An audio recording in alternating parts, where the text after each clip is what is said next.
यश ने वो मंगलसूत्र देखा और उसका दिल भर आया। आंटी, आप ये काहे कर रही है? ये आपकी यादें है। अब चिंता मत कीजिए, हम पैसे का इंतजाम कर लेंगे। आपको ये सब देने की कोनो जरूरत नहीं है। कामिनी की आंखों में एक थकी हुई झलक उभरी, लेकिन वो मुस्कुराने के बजाय सिर्फ इतना बोली, तुम मत दे मुझे झूठी उम्मीदें यश। अब दिल और भरोसा दोनों टूट चुके हैं।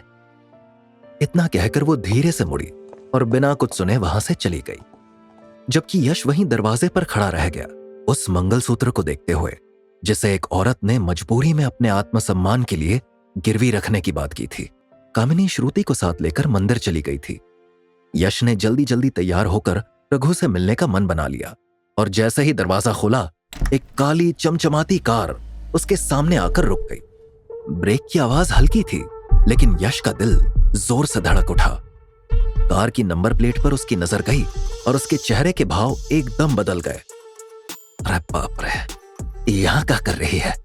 अगर किसी ने इसे देख लिया तो हम तो गए। वो बुदबुदाया और पीछे मुड़कर देखने ही वाला था कि कार का दरवाजा खुला। कियारा अग्रवाल अपने सिग्नेचर स्टाइल में सनग्लासेस उतारती हुई बाहर निकली। हाथ में एक भारी बैग था। उसकी चाल में वही घमंड और बिंदासपन था। तुम मुझे देखकर इतना शॉक क्यों हो? वो मुस्कुराई। यश ने तुरंत उसकी बाह पकड़ी और उसे खींचते हुए अंदर ले गया। दरवाजा बंद करते ही उसने गुस्से में कहा, अगर आपको मिलना ही था तो फोन कर देती, आप खुद ही यहां आ गई। अरे अगर किसी ने देख लिया तो? कियारा ने तल्खी से जवाब दिया, मुझे तुमसे मिलने का कोई शौक नहीं है मिस्टर यश, मैं बस तुम्हारा एडवांस देने आई थी। एडवांस? यश ने भौचक्का होकर पूछा। कियारा ने बिना कुछ कहे बैग खोला और जमीन पर पटका। अंदर 500 की गड्डियां चमक रही थी, गिनती में इतनी कि यश की आंखें फटी की फटी रह गई। तुम्हारा 10% एडवांस, कियारा ने कहा, जैसे वो एक टेबल पर चाय का बिल रख रही हो। यश ने बेमानी सी हंसी हंसते हुए पूछा, कितना है इसमें? पूरे 1 करोड़। यश की नजरें गड्डियों पर टिक गई। उसने पहली बार इतनी नकद रकम देखी थी। उसके हाथ खुद ब खुद पीछे हो गए, जैसे वो भरोसा नहीं कर पा रहा हो कि ये उसके लिए है। कियारा ने आखिरी नजर डाली और बोली, बैठकर गिन लो, और हाँ, कल शाम तक घर आ जाना, अगली फॉर्मेलिटीज पूरी करनी है। अब तुम्हारी दुनिया बदलने वाली है यशपाल, जल्द ही गेट रेडी। वो अपनी बात कहकर मुड़ी और उसी तेजी से बाहर निकल गई जैसे आई थी। पीछे छोड़ गई नोटों की गंध और यश की धड़कनों की आवाज, जो अब पूरे मोहल्ले को सुनाई दे रही थी। यश अब भी खड़ा था, लेकिन उसके चेहरे पर खुशी नहीं बल्कि उलझन थी, घबराहट थी, डर था।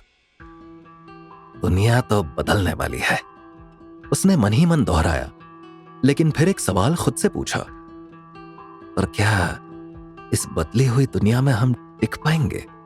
कियारा के अंदाज, उसके लहजे, उसकी चाल, उसके रूल्स देख यश ने खुद से पूछा, माना कि हम अपनी दुनिया में शेर है, लेकिन ये लड़की, ये अमीरजादी जिस दुनिया से आती है, कहीं हम उसमें सर्कस का शेर बन के तो नहीं रह जाएंगे?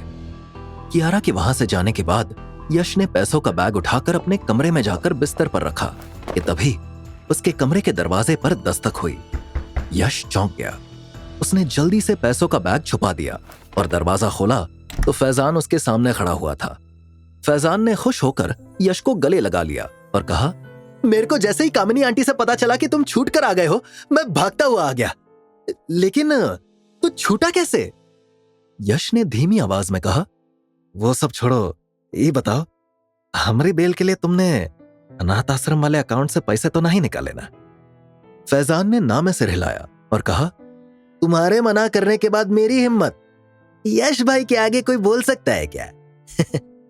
यश और फैजान अपना अपना काम करने के साथ साथ एक अनाथ आश्रम भी चलाते थे, जहां पर यश और फैजान हर महीने अपनी कमाई का कुछ हिस्सा देते थे। वो दोनों ही अनाथ थे, जिससे उन्हें अनाथों का दर्द पता था। यश ने तुरंत कहा, अच्छा किया पैसे नहीं निकाले, हम और पैसे दे रहे हैं, इन्हें ले जाकर जमा कर दो। यश ने बैग के ऊपर से कपड़ा हटा दिया और जैसे ही फैजान की निगाह पैसों के ऊपर गई, उसकी आंखें बड़ी हो गई। उसने तुरंत कहा, अरे साला, इतने पैसे कहां से आए तुम्हारे पास यशपाल भाई? तुम कहीं बैंक वैंक में डाका मार दिया क्या? यश ने तुरंत कहा, अबे हम तुमको चोर लगते हैं क्या? ये हमारी मेहनत की कमाई है। फैजान ने हैरान होकर कहा, मेहनत की कमाई? क्या तुम 1000 रुपए की कटिंग चाय बेच रहे हो? कहां से आए इतने पैसे? आगे की कहानी जानने के लिए देखिए अगला एपिसोड सिर्फ पॉकेट एफएम के यूट्यूब चैनल पर, और चाय वाला बना बिलियनर के सारे एपिसोड्स को सुनने के लिए डिस्क्रिप्शन में दी लिंक से डाउनलोड करें पॉकेट एफएम ऐप।